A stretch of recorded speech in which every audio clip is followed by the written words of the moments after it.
हम सब इस सोच में है कि हरियाणा, उस पे तो कोई ध्यान ही नहीं दे रहा, सिर्फ और सिर्फ जम्मू कश्मीर की तरफ ही पूरी की पूरी सेना जो है वो बीजेपी की हो या कांग्रेस की हो, वो जम्मू कश्मीर की तरफ ही ध्यान दे रही है। अब लोगों के बीच में क्वेश्चन पैदा होता है कि जम्मू कश्मीर में ऐसा तो क्या है कि लोग जम्मू कश्मीर के पीछे लगे हुए हैं। और जम्मू कश्मीर का जो इलेक्शन है वो 10 इयर्स के बाद हो रहा है, 1 दशक के बाद। अब 1 दशक के बाद इलेक्शन वहाँ पे हो रहा है, यूनियन टेरिटरी है, तो फिर उसमें ऐसा तो क्या खास है कि हरियाणा जैसे स्टेट को छोड़ के सारी की सारी पार्टियां जम्मू कश्मीर पे ध्यान दे रही है। तो अब आपको मैं इसका रीजन बताता हूँ। देखिए, जम्मू कश्मीर जो है वो नाक की लड़ाई बन चुकी है। अब किसके लिए? बीजेपी और कांग्रेस के लिए। मैं ये क्यों कह रहा हूँ? क्योंकि यहाँ पे जो अब लड़ाई है वो जम्मू कश्मीर की लड़ाई स्टेटहुड और टेरिटरी पे चली गई। मतलब कि जो स्टेटहुड है कांग्रेस कह रही है हम वापस लौटाएंगे, और वहीं पे जो बीजेपी है वो कह रही है कि कांग्रेस की साथ पुश्ते भी स्टेटहुड को वापस नहीं लौटा सकती।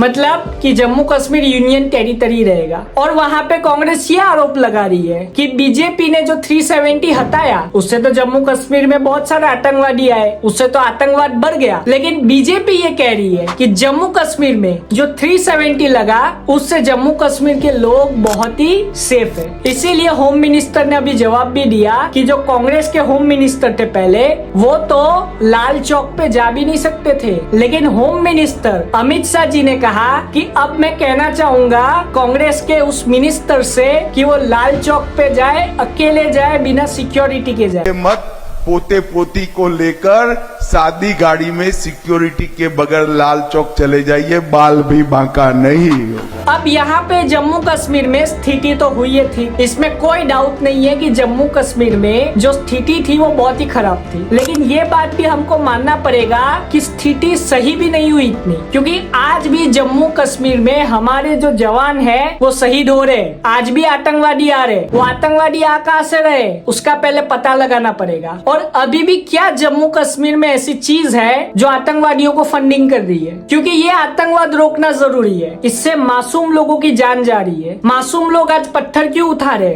अनएम्प्लॉयमेंट, आप रोजगार नहीं है तो मासूम लोग क्या करते? पत्थर उठाते, उनको पैसे मिलते इसकी वजह से। लेकिन गलत है वो चीज भी। अगर आप किसी भी नाबालिग बच्चे से पत्थर उठा के इंडियन आर्मी पे वो भी पत्थर फिकवाते हो, मैं कह दूं कि आप कायर हो। क्योंकि जो आर्मी दिन रात आपके बचाव में रहती है, दिन रात आपकी सेवा में रहती है, कि आप ये जो शांति से सोते हो ना रात को, वो इंडियन आर्मी की वजह से। क्योंकि वो लोग अपनी जान दांव पे लगाते। आपका रिश्तेदार भी आपके लिए जान नहीं देगा, लेकिन इंडियन आर्मी का हर जवान हमारे हर देशवासी के लिए जान देने के लिए तैयार रहता है। यह है इंडियन आर्मी। यहीं पे जो अगर हम पॉलिटिक्स की बात करें तो राहुल गांधी जी और जो अमित शाह जी है, उनकी पॉलिटिक्स ये है कि दोनों ने चालू किया है ये चीज की 370 आर्टिकल। क्योंकि यहाँ वहाँ पे पोलराइजेशन नहीं हो सकता हिंदू मुस्लिम का, क्योंकि मुसलमान ज्यादा है जम्मू कश्मीर में। लेकिन अभी तक तो चांसेस यही है कि जम्मू कश्मीर में नेशनल कॉन्फ्रेंस और कांग्रेस का जो अलायंस है, इंडिया अलायंस, उसकी सरकार बनेगी, क्योंकि वोट शेयर उनका ज्यादा है और ओपिनियन पोल में भी वही जीत रहे। राहुल गांधी जी ने हाल ही में भाषण दिया, भाषण में जमकर लतारा मोदी जी को, वही सारी चीजें बोली कि मोदी जी से मैं जो कराना चाहता हूँ करा सकता हूँ। मोदी जी की अब 56 इंच की छाती नहीं है, मोदी जी की जो छाती है वो 56 इंच से कम हो चुकी है। अब मोदी जी का कॉन्फिडेंस चला गया है, मोदी जी में थोड़ा भी कॉन्फिडेंस नहीं बचा है। ये चीज राहुल गांधी जी ने कही, ठीक है। राहुल गांधी जी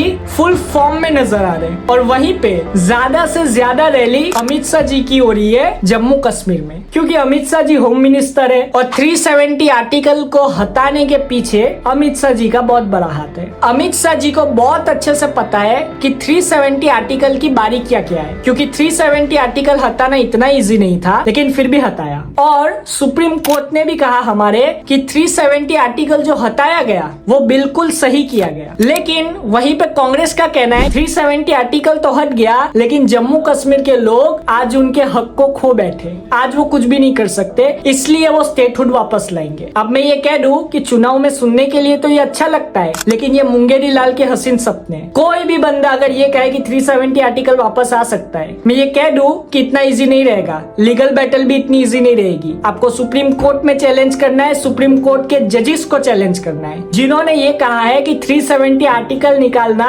अच्छी बात है, बहुत ही सही किया गया। आप उनको चैलेंज करोगे जाके और आपको लगता है वो लोग मान जाएंगे, क्योंकि उन्होंने बहुत ही एनालाइज करके ये चीज कही होगी। ऐसा नहीं कोई भी जज कोई भी फैसला दे देता है, उसके पीछे बहुत ही बड़ा रिसर्च होता है जो कि हम और आपको नहीं पता, लेकिन जजेस बहुत ही पढ़े लिखे होते हैं और उनको बहुत ही ध्यान से केस को देखना पड़ता है और फिर उनको रिसर्च करके अपना जो भी जजमेंट है वो देना पड़ता है। वहीं पे ये जो राहुल गांधी जी कह रहे हैं वो अभी तो संभव नहीं है, लेकिन हाँ ये चीज हो सकती है कि जम्मू कश्मीर का चुनाव अगर कांग्रेस जीत जाती है तो कांग्रेस के लिए ये बहुत ही अच्छी बात है, क्योंकि जम्मू कश्मीर में अगर वो जीतती है तो वो ये कहने में कामयाब रहेगी हमारे पूरे देश में कि देखो जम्मू कश्मीर के लोगों के साथ कुछ अच्छा नहीं हुआ, इसीलिए जम्मू कश्मीर के लोगों ने भाजपा के खिलाफ वोट किया और हमको वोट दिया। ये कहने में कांग्रेस कामयाब रहेगी। हरियाणा तो कांग्रेस की डिश में ऐसे ही आने वाला है, वो तो जीतने ही वाली है कांग्रेस, इसीलिए कांग्रेस वहाँ पे ध्यान नहीं दे रही। बीजेपी क्यों नहीं ध्यान दे रही? बीजेपी इसके लिए ध्यान नहीं दे रही क्योंकि वहाँ पे ध्यान देगी तो फायदा क्या है बीजेपी को, क्योंकि बीजेपी का पैसा जाने वाला है वहाँ पे। हरियाणा का चुनाव बीजेपी के लिए बहुत मुश्किल है जीतना, तो कांग्रेस और बीजेपी दोनों जम्मू कश्मीर में लगी हुई है। लेकिन जो भी जीतेगा ना इस लड़ाई में वो पार्टी का नाम पूरे देश में होगा, क्योंकि 370 आर्टिकल का नाम जैसे पूरे देश में हुआ जब हटाया गया